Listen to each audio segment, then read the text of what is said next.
jërë ngeen jëf mbokk yi ñuy teewlu à chaque fois ci bpactu.com ñu ngi leen di nuyu bu baax a baax ku ci nekk ci turam ak ci santam tey vendredi 18 juin 2021 ñu ñëwaat ak yéen ci yéenekaay yi Mathiane ak Amina Ndiaye maa ngi lay siyaare. ziar naa la Omar di ziar képp ku ñuy suivre saa su nekk sur la bpactu te dalaatal leen jàmm ci xibaaru revue de presse. am na solo Amina journal bu Vox Populi lañ koy daal di ubbee mu daal di ñëwoon ak ñun ci li nga xamante ne ni décret la bu génn. ki ko génnee du kenn ku dul suñu njiitum réew. comme ni nga ko waxee rek suñu njiitum réew daal dinay jël ab décision teg ko ci ndoddal ki nga xamante ni moom moo di capitaine Touré daal dinay tekki nombal tànkam li nga xamante ni moom moo di ci cadre de la gendarmerie bi actuellement daal nee na ko nekkatoo lu dul ab simple soldat waaye première réaction bi nga xamante ni moom la ex capitaine Touré daal di réagir mooy que ni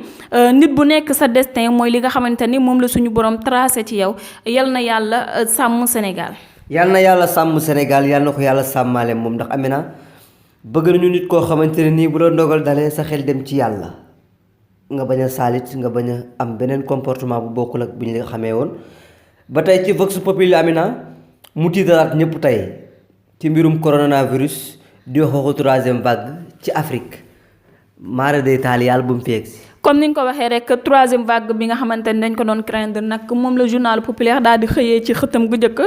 que ni organisation mondiale de la santé actuellement dañoo inquiété wu lool ci hausse des cas yi ba tax na lu tollu ci 116 500 cas am nañ ko diggante 7 jàpp 13 juin bi nga xamante ni ci la ñu nekk gis nañu troisième vague bi dafa accéléré wu lool ba daal di yëkk ca pic bi nga xamante ne ca la ñu tolloon ci première vague ba waaye ginnaaw bu ñu saytoo li nga xamante ni moom lañ ci cumulé tollu na ci 120 000 cas ba ci ëpp nag bokk na ci variant nigérien bi moo toll ci 35% ci cas yi suivi du variant britannique 23% ñu gis ne nag cas yaa ngi noonu commencé di takkarnaase. Amina waaye leneen li nga xamante ne mi ngi ci réew mi du cas du dara waaye ma ngay takkarnaase muy ñàkku bakkanu xale yi nga xamante ne ci ndox mi la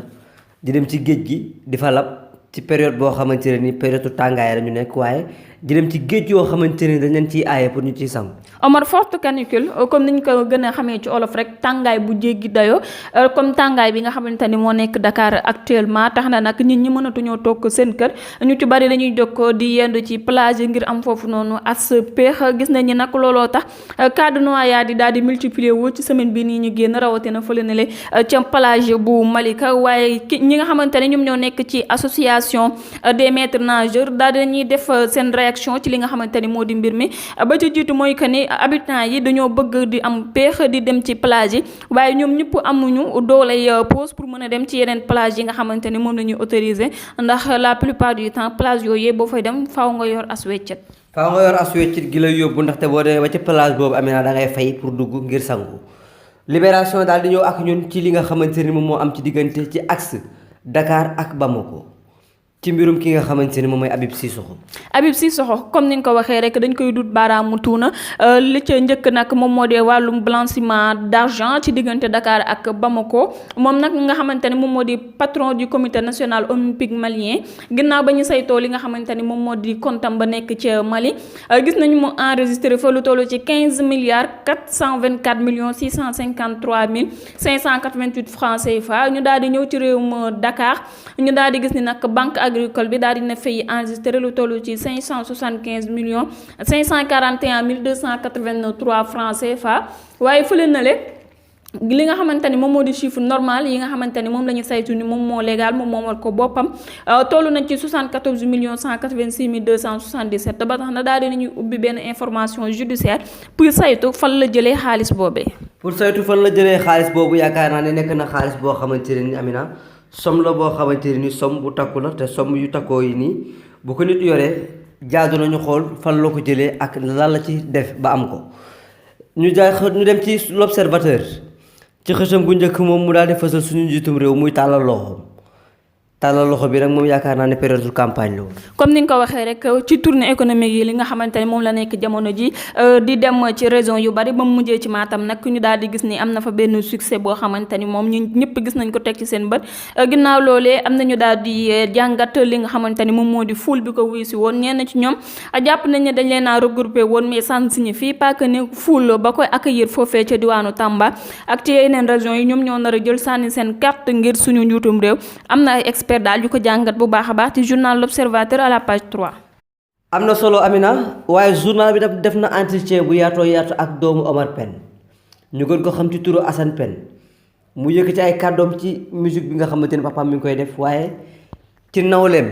koo xamante ne ni moom ñoom ñaareem ay doomi artiste la ñu muy Wally Ballago moom Assane Pène yëkkati na ay kàddu ci moom. comme ni nga ko waxee rek entretien bu yaatu bi nga xamante ni amal nañ ko ak Assane Pène nekk doom ci Omar Pène nekk ci diwaanu bitim réew nag wax na ci li nga xamante ni moom moo di seen musical la bi mu fa seenee teg tànkam te naan amu ci droit à l'erreur ndax way juróom bu góor di Omar Pène da cee prouvé woon na ci lu am doole ba nit ñi gëm ko donc tey jii bu dikkee en tant que fils du chanteur reconnu mu def erreur rek ci li nga xamante ni moom moo di wàllum musique boobaa kon dina rusloo way juróom bu góor te loolu nekkul ay intention ginnaaw nag bañ ko laajee ci ki nga xamante ni moom moo di doomu Wally mu nar a jël même voix bi ndax Wally gis nañu doomu Thione Seck la daal di jël yoonu musique nag daal di ci am réussite macha allah jàpp na ni daal Wally Ballago Seck moom nekk amuñu relation personnellement waaye nag benn affaire la mooy frère am la dinañu déggante de temps en temps te li mu ko gisal mu koy def askan bi yëpp teg ci seen bët mooy que ni Wally nit bu baax la mu koy encouragé ci li muy def te naan nag aar bi dafa yaatu ku nekk di nga bay sa waar boo dikkee ku nekk ak sa public. Amina am na solo waaye nag Amina Wally di ko indi fii mu yegg dafa bokk ci liggéey ak fit ak fulla ak fayda mu nekk xale boo xamante ne ni à ses débuts mun naa ne ñu ëpp ci sénégalais nanguwuñu woon mu gëm ko ba tey jii macha allah Sénégal yi ba tey am nañu bañ waaye ñu nangoo ëpp sax ñu bañ liggéey moom moo ko may Vox Populi daal di des ak ñun ci kenn koo xamante ne ni bokk nañu ci way wuré bi ñu leen wayaloon fii ci 2002 muy Ferdinand Coly nekkoon koo xamante ne ni gaynde moom Amina bu ñu koy waxtaan sax duñ ci jukk mu yëkk ci ay kàddoom nag ci coowal pelouse bi nga xamante ne boobu ba tey ñu ngi koy coow ci réew mi te ñu war koo am nag. ci génération 2002 bi la bokk de Ferdinand Coly moom ak ñoom El Hadj Diouf ñoom ñëpp ginnaaw ba Sadio Mané seen rek waxee ci li nga xamante ni moom moo di pelouse stade bi El Hadj Diouf def na ci sorti ñu bari def nañ ci sorti moom nag di Ferdinand Coly kàddu yi mu ci yëkkati rek mooy que ne Augustin Senghor ak Matar Ba mi nga xamante ni moom moo di ministre des sports dañoo war a réagir en tant que responsable te xam ne charge boobu seen charge la tontu na tamit ñeneen ñi doon wax naan Sadio Mané dafa war a xam ne ci Afrique la nekkul Europe fii nii du Liverpool mi ngi leen di yëgal ni Afrique noire pourquoi amul capacité am pelouse yu baax donc ça ne veut pas dire que ni ay africains lañu on est en Afrique plus particulièrement au Sénégal que waruñu am pelouse yu baax loolu nekkul raison boo xamante ni moom rafetlu na ko ki nga xamante ni moo di Sadio Mané nag kàddu yëm ci yëkkati dégg na ko te nekk na lu mu rafetlu encouragé na ko bu baax a baax ci dëgg yi nga xamante ni génne na ko. ba tax na Amina Ndiaye Sadio Mané sax moom ginnaaw bi mu jàkkaarloo ak suñu njiitum réew amoon na ay kàddu yu mu ci wax ba mu génne nag bi ñu ko laajee nee na la mu amoon pour wax na ko. maanaam benn yoon laay wax duma ca delluwaat moom Sadio Mané parce que ba mu waxee am nañu ko rafetlu am nañu jàpp ne tamit nag Sadio Mané dafa bëgg a jàppee Liverpool Sénégal ba tax na muy exiger que ni pelouse bi na mel comme pelouse Liverpool yi waaye bañ ko laajaatee dani li ma amoon pour wax naa ko loolu nag actuellement ñuy wax ak yéen ni mi ngi sama ginnaaw ñu war a réagir ñoo war a réagir rek waaye moom wax na li muy wax. ñu war a réagir nag Amina du ñenn ñu dul suñu njiitum réew yi du ñenn ñu dénk sport nañu réagir parce que am nañu espace boo xamante ni war nañ faa mën a def pelouse yi nañu dem uti ay pelouse ñu def ko ci moo gën ñu bàyyi pasare gi ak politique bu métti gi dañu politique boo xamante ni dañ ciy jëriñu les arènes daal di ñëw ak ñun ci Ama Baldé mu war a bokk ci ñi nga xamante ne nii bëri nañu ak roi des arènes ci seen carrière mu am question boo xamante ne nii journal bi laajte na ko ñu ne ndax Ama Baldé dina imiter Bombardier wala Yékini wala Balla Gaye numéro 2 wala Eumeu Sène imitation bi ci lan seen première jàkkaarloo ak roi des arènes dañu ko daan te ci loolu Modou Lo mii di roi des arènes échec na ci Gris Bordeaux échec na ci Tapha Tine échec na ci comme ni nga ko waxee rek Ama Baldé bi moo nekk premier combat royal am mu wàccee janoo ak Modou Xarañ Lo le roi des Parcelles Assainies nu ñu koy waxee sax doomu Parcelles Assainies bi ni nga ko waxee ak kii nii di Balla Gaye 2 gis nañ ni ba mu njëkkee tasante ak Yékini jël na ndam li ci moom mu nekk premier combat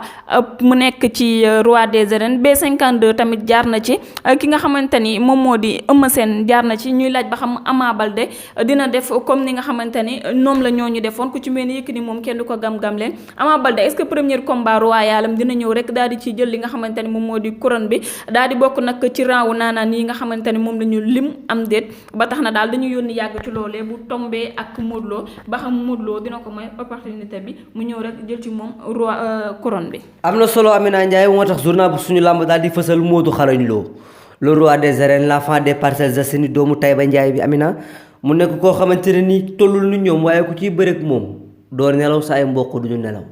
ndax ndaanaan la champion la waaye agent wam papam goroom xaritam di Biram Ñing def na ay révélation yu am solo ci journal bi ndax nag nee na bu ñu moytuwul Modou Lo dina bàyyee ak couronne bi. waaw ci émission lamb bi nga xamante ne ci lañ ko invité woon ginnaaw ba Abdou Bakhoum ne Ama Baldé dina dóor kii di Modou Lo ba pare daan ko maanaam daal dina ko corriger teg ko ci yoon laata mu koy daan ci la Biram Ñing nag daal di tontu bi nga xamante ni daal dina fës démb ba tey ñu koy waxtaanee nee na kii nii di Modou Lo buy bàyyi lamb couronne bi lay yóbbaale maanaam pareegul sax pour perdre couronne bi loolu la wax daal mu nekk réponse boo xamante ni am nañu ko dégg reetaan ci am na ñoo xamante ni nag jàpp nañ ni dafa wax bëgg-bëggam waaye am na ñoo xamante ni tamit gëm nañu loolu nee na daal Modou Xarañ Lo bés buy bàyyi làmb di yóbbaale couronne bi mu soog koo séddee keneen waaye kenn du ko daan ci roi des arènes bi mu nekk. am na solo Amina yaakaar naa ni leer li tey loolu rek la woon. waaw Omar li leen indiloon seen xibaar revue de presse yéen mbokk yi ñu suivre saa su nekk sur la BP Actu jërë ngeen jëf. di leen jox dig daje ba suba ak jàmm incha allah.